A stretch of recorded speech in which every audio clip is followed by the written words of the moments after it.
Here we go again. Thought you were my friend. Here we go again. Thought you were my friend. A little bit of Lou Reed never hurts, right? And I got a lot of payback to do on the subject of Lou Reed. So it's later on the same day, and we are still dealing with the disaster. But, it's not the same voice anymore, is it? No, because time has passed and I've reflected on things. And although we have a serious problem in the East, our problems in the West are far more severe. And yes, here I'm talking about you. United States of Amnesia.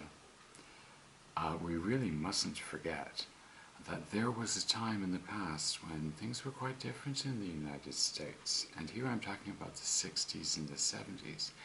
And I'm not talking about the young people here. I'm talking about the ordinary families that raised their children and did all of those other things that people do. And did so very successfully in a rather considered time. Let's go back to the 50s, the late 40s. A time when the United States was supreme on the stage and also the indicator to a world. This is how to go about the business of living and raising families. And the United States was a pillar back then, an example to the world. And it did not go unnoticed that there were deep perversions in Europe and the East, but the United States was a rather chaste place back then. And then, things happened. But they weren't specific to, let's say, sexuality and families. The things that happened were massive, profound things on the world stage that occurred in the last half of the 20th century, let's say. Now, what about the first quarter of the 21st? Well, things have been rather terrible from the beginning. And you have been lied to repeatedly when people tell you that, yeah, okay, well, we still have time to fix this problem. No, you don't. The time to fix the global environmental crisis was back in the 80s, the last decade, when something could have been done.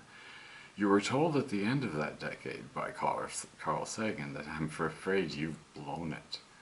And let's say, had a year later, at the inquiry into the shuttle disaster, which occurred in 1986, and Richard Feynman is saying this is a pretty obvious one to me. And people were shocked.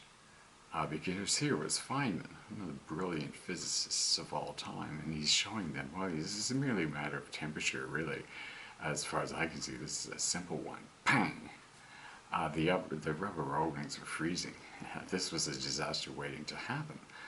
I don't know how you designed it this way, but there was a mistake made. And that's what Feynman told them. And was he a good engineer? Beyond being a fantastic physicist? Yeah, of course he was a good engineer. His father had explained everything to him as he was growing up, all the mathematics tricks he needed, everything. And so Feynman would say, I'm not that smart. I've just been well trained. Well, that's bullshit. He would kind of shy behind the notion that he had a fairly low IQ, which is 125. And, forget it, man. He's just inverted the numbers. His IQ is maybe 152 at the lower range, I would say. Just based on his word skills alone.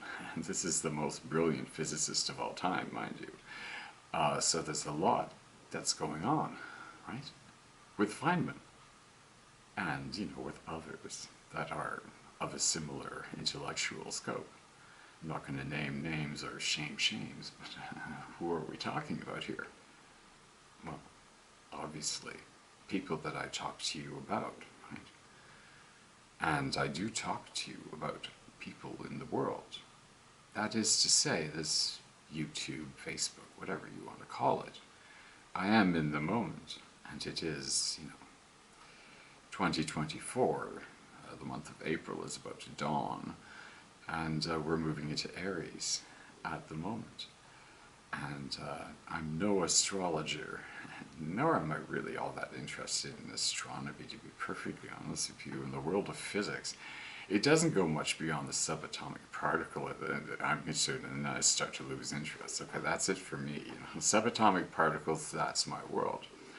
As a physicist, as an engineer, well, anything goes, and I am a fabricator of electrical and electronic instruments, and I like to work with my hands, so they tend to be very strong.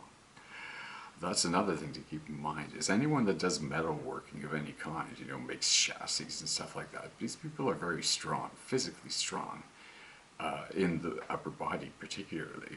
And then you look at my enormous calves, and you know that this is a body made for anything, and I can run, or I could run very fast, and, you know, do powerful things, like hit you so hard that I would break your jaw, mister. In a second, your jaw is gone. And if there are 3 of you, well, 2 of you have broken jaws, and the third one better be running, because I'll be on you and you'll be down. And this will all take about 3 seconds. And, you know, how do I know how to do this? Well, because I was trained, eptified, educated for particular tasks as a young adult when I was in the Canadian Forces. And I mentioned this to you before. You don't know what you're going to get. In the outside world, there are people like me, and we're all over the world, and sort of MI6 is bragging about how they have people all over the place. Well, they do.